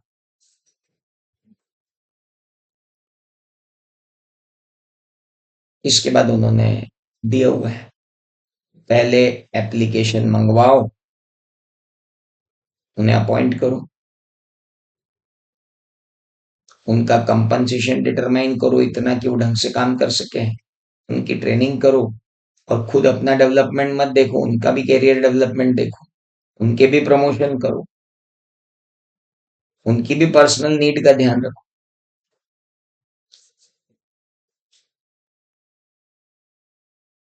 एम्प्लॉय को रखो, उसका रेमुनरेशन फिक्स करो, उसको जॉब की ट्रेनिंग, फिर उसकी प्रोफेशनल नीड है, उसकी पर्सनल नीड है, उन सब का ध्यान रख के उसको मेंटेन रखो, उसका परफॉर्मेंस इवेल्युएशन करो, उसको इंक्रीमेंट दो, प्रमोशन दो, कैरियर डेवलप करो। अब इसमें भी तुमको रटना है तो रटते रहो यहाँ पे कि RCJCPPE। पागल है क्या यार, एक आदमी को रखा, रेमुनरेशन फिक्स किया, जॉब डिस्क्रिप्शन किया, परफॉर्मेंस इवेल्युएशन किया, प्रमोशन दिया, पर्सनल नीड डेवलप कर ली, प्रोफेशनल नीड हो गया ना, काम खत्म। कहाँ रट रहे हो पागल सरीके। रिक्रूटमेंट किया, कंपनसेशन फिक्स किया, ट्रेनिंग दी, कैरियर डेवलप किया, प्रमोशन दे दिया, पर्सनल नीड सेटिस्फाई कर दी, हो गया ना काम उसका। एंगेजमेंट टीम को काम असाइन किया। Firm should assign responsibility for each engagement to engagement partner. Firm should establish policies and procedure require that। ये अपन इसको अपन कल देखेंगे। अब बाकी के 1 2 3 4 5 6 पेज 7 पेज जो भी बचे हुए हैं, they we will take it tomorrow. अब हम आते हैं, हमने आज तक जितने टॉपिक पढ़े आज तक अभी तक, उनके ऊपर राइटिंग कैसे करें।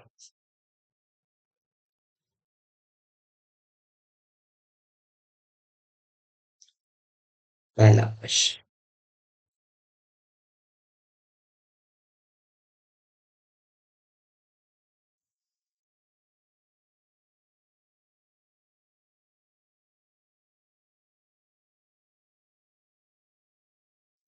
now this is the first question।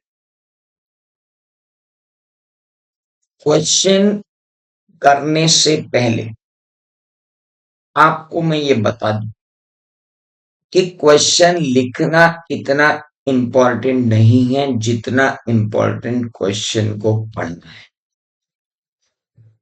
Question को पढ़ना इतना इंपॉर्टेंट नहीं है जितना क्वेश्चन को समझना है, और क्वेश्चन को समझना इतना इंपॉर्टेंट नहीं है जितना क्वेश्चन के आउटपुट को समझना है।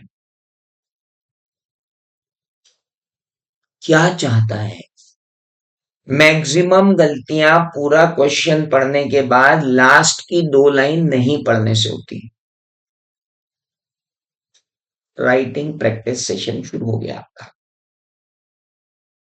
मैक्सिमम गलतियां लास्ट की 2 लाइन ढंग से नहीं पढ़ने के कारण ही होती हैं, ये बात ध्यान रखें। आइए समझते हैं।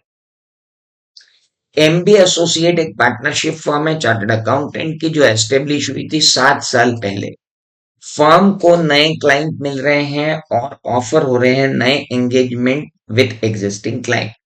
Firm concerned है about obtaining such information as it considered necessary in circumstances before accepting the engagement with new client and acceptance of new engagement with the existing client.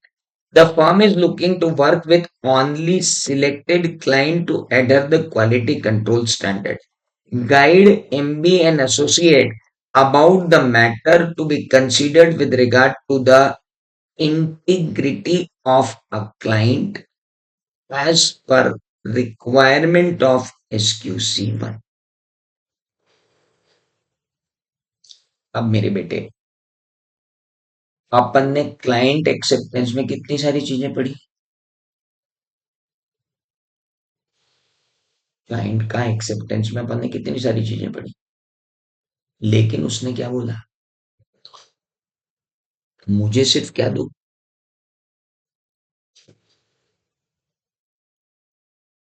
पूरा पढ़ने के बाद आखिरी देखो उसने क्या बोला, इंटीग्रिटी। अपन ने इंटीग्रिटी में क्या पढ़ा, याद करो।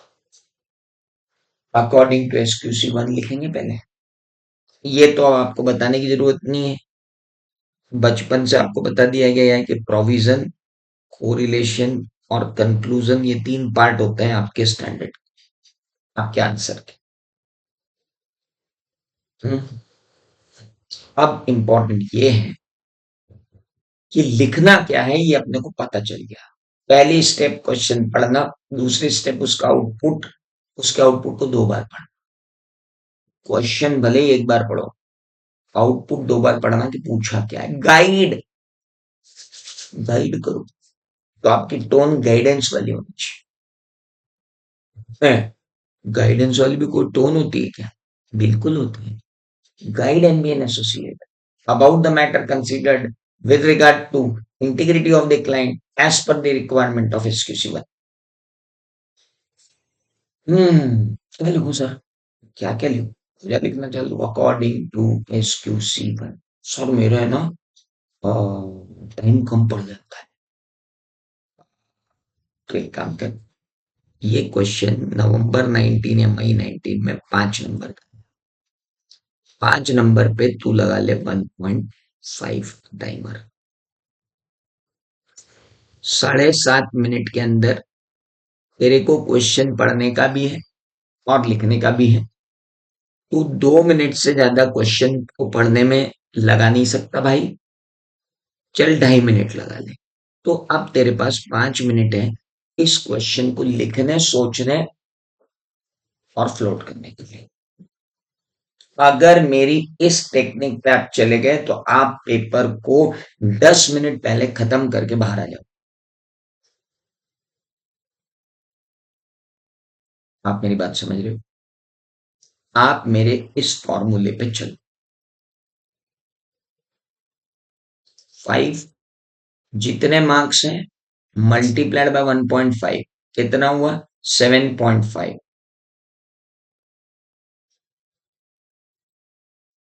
30% टाइम क्वेश्चन पे इन्वेस्ट करो और 70% टाइम में उसको लिखो। ये 70-30 का फॉर्मूला याद रखो। 7.5 मिनट का 30% you can give to whom? Reading and understanding the question, and the rest 5 minutes you have to write। अगर आप इस तरीके से मेरे साथ काम करेंगे तो काम होगा, अदरवाइज तो ना हो रहा काम। आइए देखते हैं कि 5 मिनट में कैसे क्वेश्चन लिखा जाता है।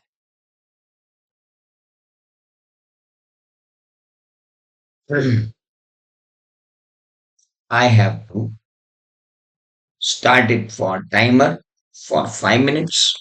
I should keep my timer with you। This is your timer। ये रहा आपका टाइमर।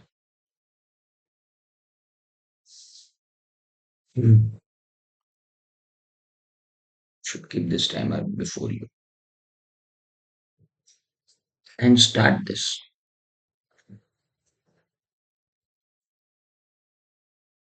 समझ में आया? इस टाइमर को मैं आपके पास रखूंगा, ज्यादा बेटर है। अरे सर आपके तो सेकंड्स ही चलेगा, टेंशन मत लो, मैं सब कर लूंगा। This is a timer before you.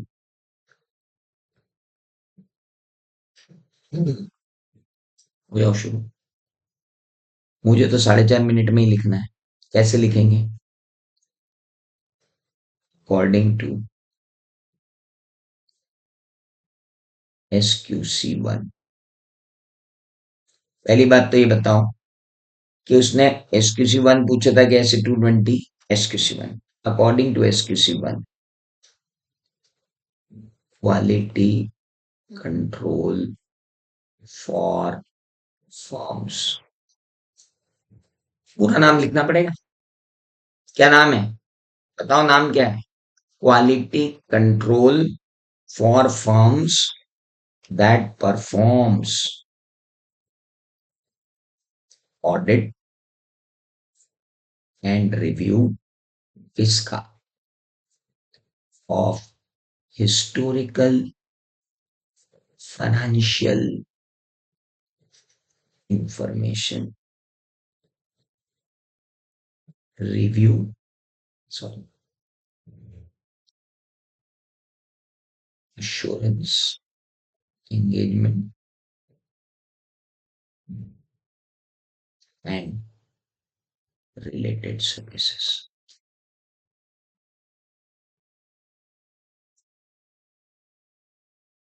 Whenever a firm is accepting a new engagement or continuing an engagement,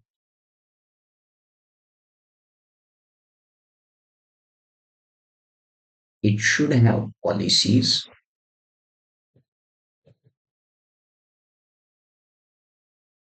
and procedures to have reasonable assurance about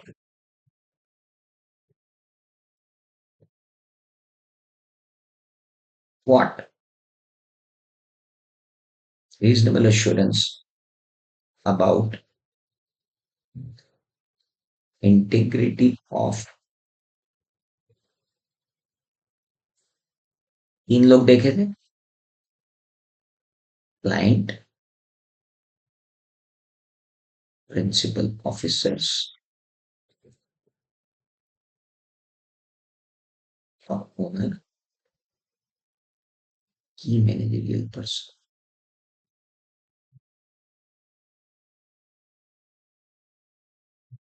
अब मैं चाहता तो यहाँ लिख देता मेरी भी कॉम्पिटेंस देखूंगा फर्म की भी कॉम्पिटेंस देखूंगा ऐसा मत करो देयर एश्योरेंस लिखना रहेगा हाँ ये इंटीग्रिटी ठीक है while considering the integrity following considerations required पहला reputation of client its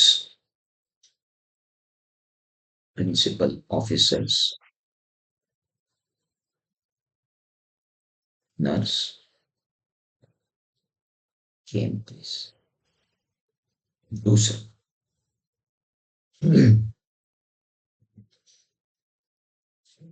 और क्या देखना है reputation of client its principal officer owner KMP then इसके बाद और क्या देखूं नेचर ऑफ बिजनेस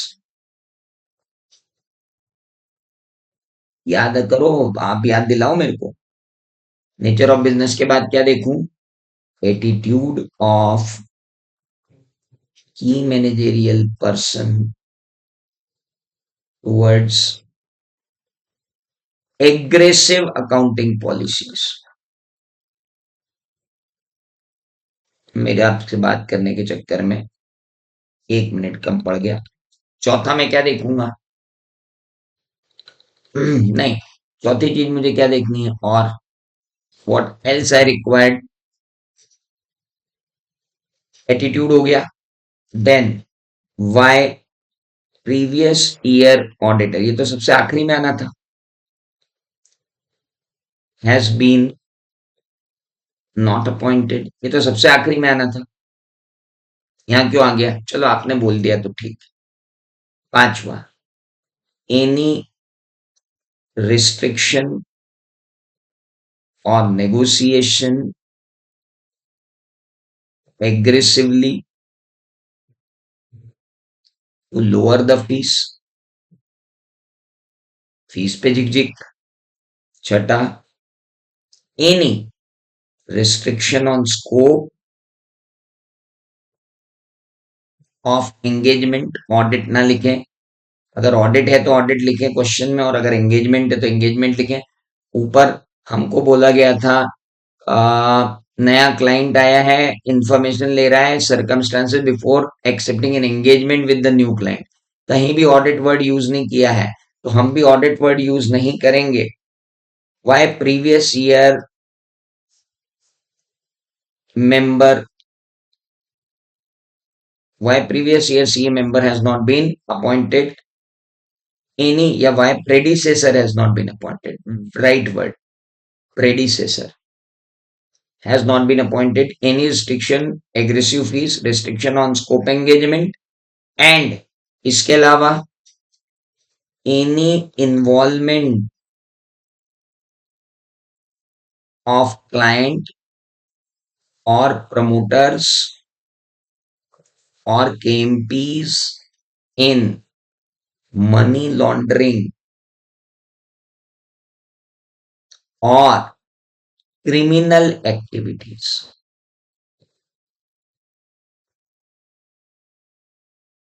अब आप देखो, ये है आपका आंसर।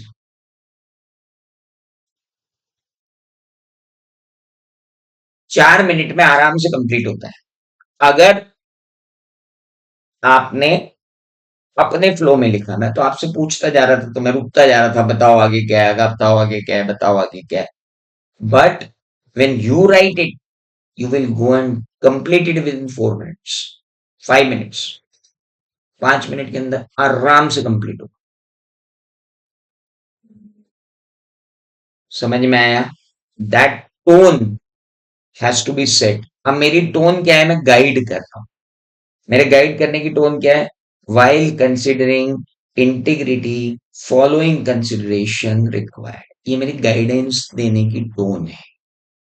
अकॉर्डिंग टू SQC 1 ये प्रोविजन है, ये मेरे गाइडेंस देने की टोन है। अब सुनिए यहां पर गड़बड़ क्या होती है। हम चालू करते हैं लिखना, तो हम जो क्लाइंट एक्सेप्टेंस वाली बात हमने पढ़ी है, उसमें हम कहां से शुरू हो जाते हैं मालूम आपको?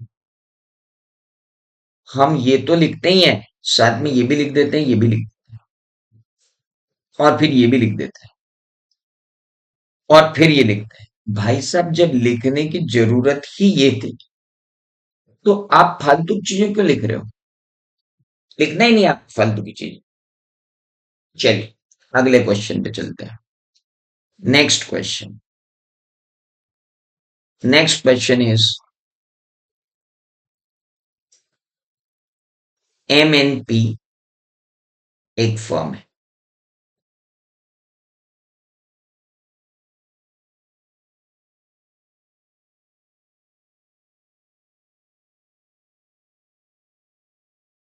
आइए देखते हैं फिर से। ये क्वेश्चन है 4 नंबर का। इस 4 नंबर के क्वेश्चन में आपको मिलेंगे 6 मिनट। 6 मिनट के अंदर 30% टाइम, यानी 1.8 मिनट्स आपको मिल रहा है। किस लिए? Just to secure, just to understand the question. आपके पास टाइमर है।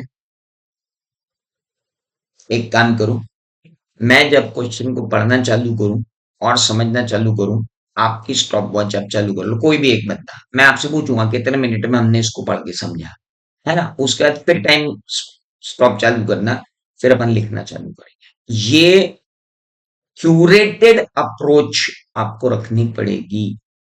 ऑडिट ऐसे नहीं होता कि लेट के पढ़ रहे हैं और पढ़ लिया। हाँ हाँ, आप देखो आप कितना पॉइंट टू पॉइंट काम कर रहे हैं। आइए देखते हैं। स्टार्ट। MNP एंड कंपनी एक फर्म ऑफ ऑडिटर है, अपॉइंट किया है बैंक ने to conduct the stock audit of borrower. Stock audit of borrower, good. It deputes one of its paid chartered accountant employee, Sudhanshu, to conduct above said stock audit. He leverages it as an opportunity to prevail upon the client to get the account audited from their firm. He also assures the client of a clean stock audit report without adverse comment as a quid pro quo. Is approach of Sudhanshu proper? How does it reflects upon quality control system of firm? Stock audit पे गए हो, आपने इस opportunity को भुनाने के लिए सोचा और आपने चाहा कि ये अपने फर्म में एज अ क्लाइंट आ जाए। उसने क्लाइंट को क्लीन स्टॉक ऑडिट रिपोर्ट दी बिना एडवर्स कमेंट के, जबकि देने की जरूरत थी। क्या सुधांशु की अप्रोच प्रॉपर है and how does it reflects upon quality control system of the firm? समझ में आ गया है? Good, stop. कितने मिनट लगे समझने में? 1 मिनट 23 सेकंड या 1 मिनट 25 सेकंड। ठीक है, 1 मिनट 25 सेकंड में अपने को यह समझ में आ गया कि बाबू, हमारा दिमाग चला कि यार ये क्वेश्चन में क्या आना चाहिए। ये तो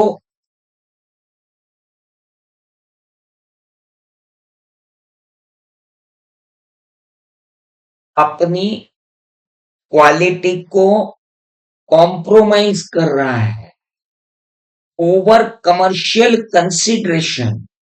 तो हमने जो एक साइन बनाया था, commercial consideration should not override the quality, साला ये तो वो है। अभी 1 मिनट, ये किस टॉपिक के अंदर है? ये टॉपिक कौन सा है? इथिकल रिक्वायरमेंट्स के अंदर था। इथिकल रिक्वायरमेंट्स के अंदर था कि लीडरशिप क्वालिटी के अंदर था? इथिकल रिक्वायरमेंट्स के अंदर नहीं था, लीडरशिप क्वालिटी के अंदर था। यही तो मैपिंग होनी चाहिए आपके कंसेप्ट्स की, कि कौन सा कंसेप्ट कहाँ लाई कर रहा है। This concept is lying where? Under leadership quality. ये कहाँ लाई कर रहा है? लीडरशिप क्वालिटी में। लीडरशिप क्वालिटी के अंदर आया commercial consideration should not override the quality. अब क्या होता है मालूम? इतना सा तो याद आ जाता है, ट्यूबलाइट जल जाती है वहां पे, याद भी आ गया, लिख ही नहीं पाए। क्यों नहीं लिख पाए भाई? इसके लिखने में क्या था? फिर से वही चालू हो जाएगा भाई। कैसे लिखेंगे इस आंसर को? 1 मिनट। उसने पूछा क्या है पहले देखो। Is approach of Sudhanshu is proper, तो वो तो आखिरी में कंक्लूड कर देंगे कि भैया इसकी अप्रोच प्रॉपर नहीं है, ये तो अपने को मालूम। How does it reflect upon quality control system of the firm? Quality control system of the firm में ये कहाँ रिफ्लेक्ट हो रहा है? तो आंसर शुरू यहां से होगा और कंक्लूड यहां पे होगा। ये डिसीजन भी आपको लेना पड़ेगा। आइए, अब 6 मिनट थे, 6 मिनट में से 1 मिनट 25 सेकंड तो अपने चले गए। अभी कितना बचा टाइम ये बता दो आप। 6 मिनट, आप सॉरी कितने, हाँ 6 मिनट। 6 मिनट में से 1 मिनट 25 सेकंड तो चले गए। तो क्या करें? Very simple. अब जितना टाइम बचा है, 4 मिनट 75 सेकेंड्स, इसके अंदर अपने को काम निपटाना है। ये क्यूरेशन आपका हमेशा होना चाहिए। क्यूरेटेड राइटिंग प्रैक्टिस ही करनी पड़ेगी। आइए फिर से लिखेंगे। According to SQC1, quality control for the firm that performs audit and review of historical financial statement, other assurance engagement,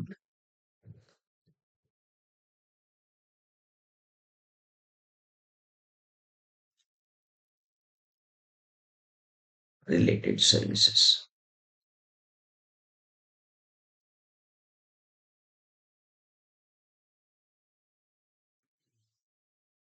A firm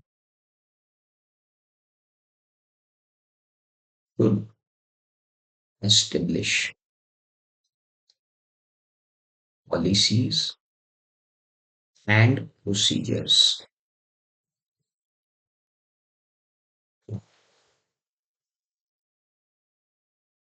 established to ensure quality control.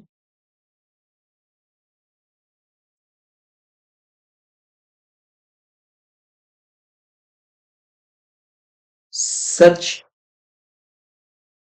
establishment is responsibility of quality control leader. Amongst the other responsibilities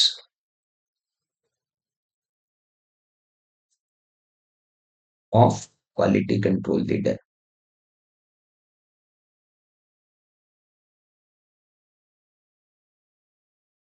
one responsibility is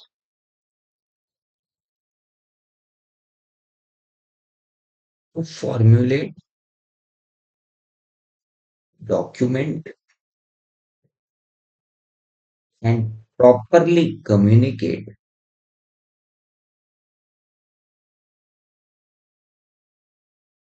to all personals in firm that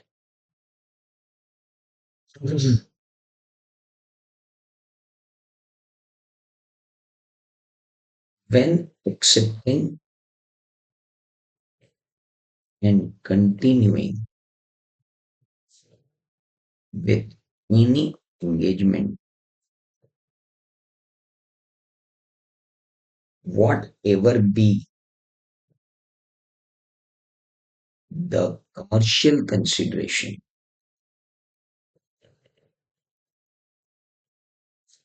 it should not override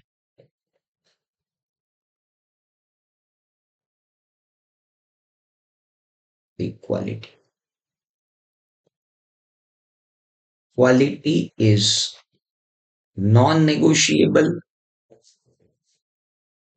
and quality is non negotiable and has an overriding effect. Further, ethical requirements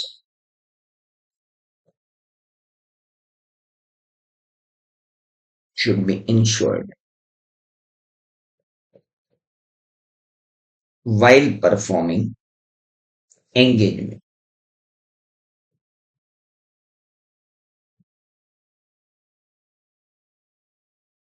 In the given question, while performing stock audit, auditor is taking a leverage to get statutory audit of the entity, which is violating the ethical requirements and quality control policies of firm, not to get overriding effect of not to get overriding effect of commercial consideration over quality. खत्म, finish, time बताइए.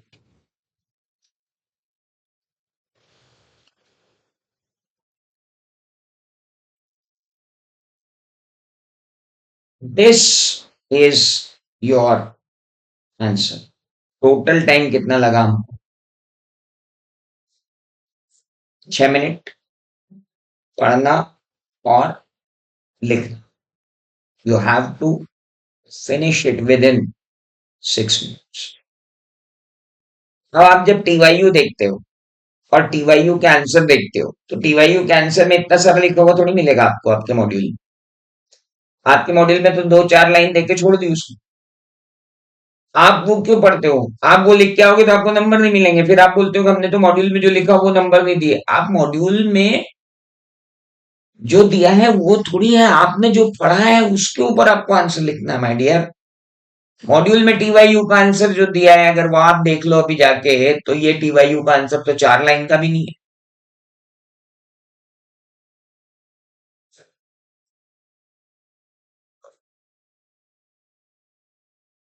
ये टीवाईयू का answer तो बस ये इतना सही दिया हुआ है।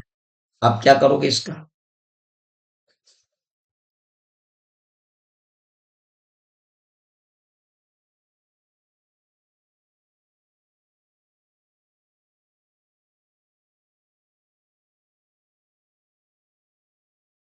ये लिख के आओगे?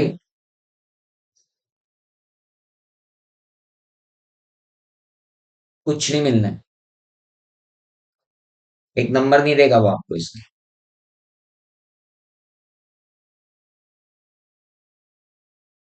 कुछ थोड़ी होता है।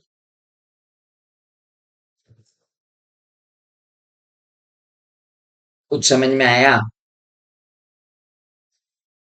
एवरीवन, इतना क्यूरेटिव चलना पड़ेगा, तब जाकर के काम चलेगा।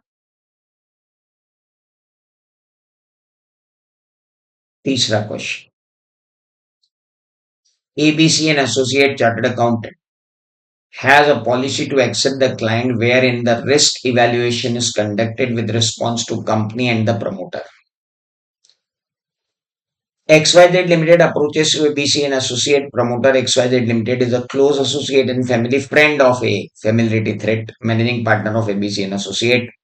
XYZ Limited is in the news in previous year for certain inquiries from regulatory authority in relation to the matter. Existing auditor of XYZ Limited has resigned and he has created a casual vacancy. XYZ Limited is ready to offer 25% more than existing fees and approach ABC and Associate for appointment as an auditor. Mr. A has a strong recommendation to the firm to accept the audit. What is your understanding of the functioning of the tone at the top of the firm of ABC and Associate Chartered Accountants? What are the considerations one should exercise? Uphold the firm. Again, the whole question rotates around acceptance of an audit engagement. आपको उसने जितने indications दिए हैं वो सारे indications आप देख लीजिए। पहला तो क्लोज प्रमोटर फ्रेंड है तो this is called familiarity threat. दूसरा, inquiries from regulatory authorities there means integrity of the client is a problem. तीसरा, existing auditor has been resigned and the new auditor is being offered higher fees. The attitude of management is giving you more fees and the last auditor has resigned. अब आप इसके अंदर क्या करोगे?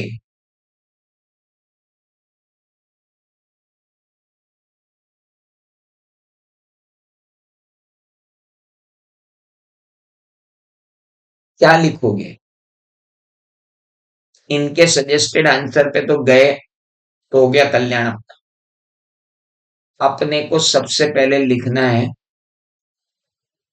कि SQC 1 ने कहा था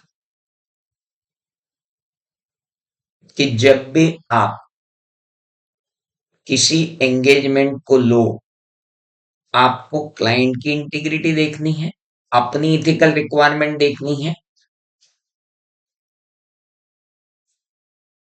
मैं आपको लेके चलता हूं आपके चार्ट।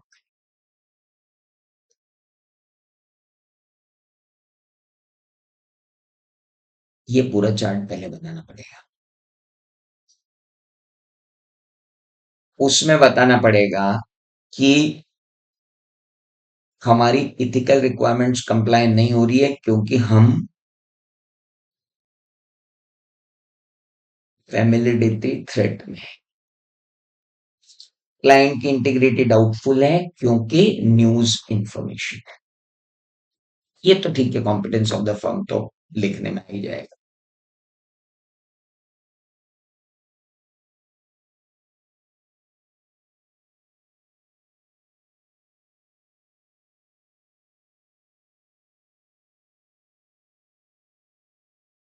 आप मत टेंशन लो, आपको वही लिखना है जो उस वक्त की रिक्वायरमेंट है। ना ये टीवाईयू एज इट इज आएगा, ना past examination question as it is आएंगे।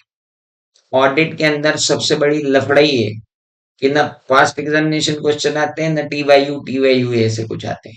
आप टेंशन मत लो, जो पूछा है आप लिखो। Our answer is completely different नहीं, our answer is completely right. ICI never follow those answers. Examination committee and board of studies are two different entities in the ICI itself. Mind it very carefully. Examination committee has nothing to do with your suggested answers. Examination committee has nothing to do with your uh, study module.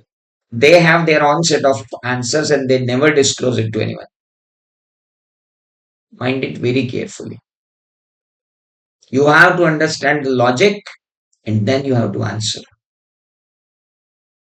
सबसे बड़ी गलती ये हो रही है कि हम इन सारे जो दिए गए लिटरेचर हैं, हम इनके अकॉर्डिंगली गाइड हो रहे हैं, जबकि ये लिटरेचर ही गाइड नहीं कर पा रहे हैं आपको सही। अब आप मेरे को बताओ, इस क्वेश्चन के अंदर, ये वाले क्वेश्चन के अंदर ये दो प्रिंसिपल लग रहे हैं कि नहीं, इंटीग्रिटी ऑफ क्लाइंट और इथिकल रिक्वायरमेंट। इन दोनों पे ही अपने को पूरा आंसर फ्रेम आउट करना है, तो वही तो फ्रेम आउट करना है। अब आप सजेस्टेड में देखने जाओगे तो वो जाने क्या क्या लिख रहा है। हाँ, तीसरी बात जो अपने को लिखनी है वो कमर्शियल कंसिडरेशन की लिखनी है कि वो 25% अपने को बढ़ा के दे रहा है।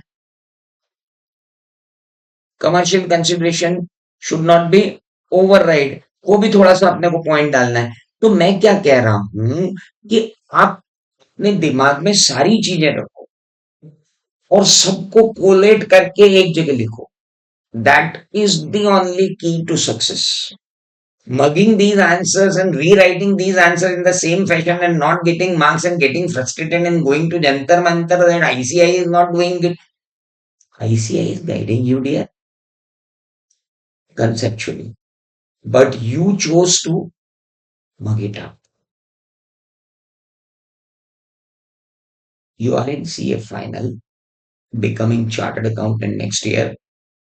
You cannot blame ICI for interpreting the law, interpreting the audit.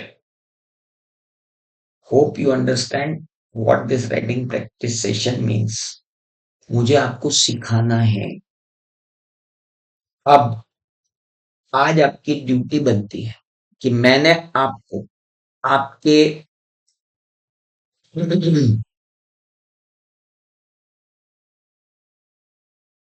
जितने क्वेश्चन है, जितने क्वेश्चन आज मैंने पढ़ाए उनसे रिलेटेड वो क्वेश्चन आप ढूंढ के कर लो। कल फिर अपन मिलेंगे और कल पहले क्वेश्चंस करेंगे, उसके बाद फंडामेंटल्स पे जाएंगे। Tomorrow 1.5 hour will do questions, various questions, and then we'll go to remaining fundamentals. तब तक आप remaining fundamentals पढ़ के रखिए। Got it? Hope you enjoyed this session. समझ में आया? Any suggestions? कि आपको और कुछ चाहिए इसमें? This is exam oriented batch. So kindly make sure कि आपकी तरफ से मेहनत ज्यादा होनी चाहिए। Okay.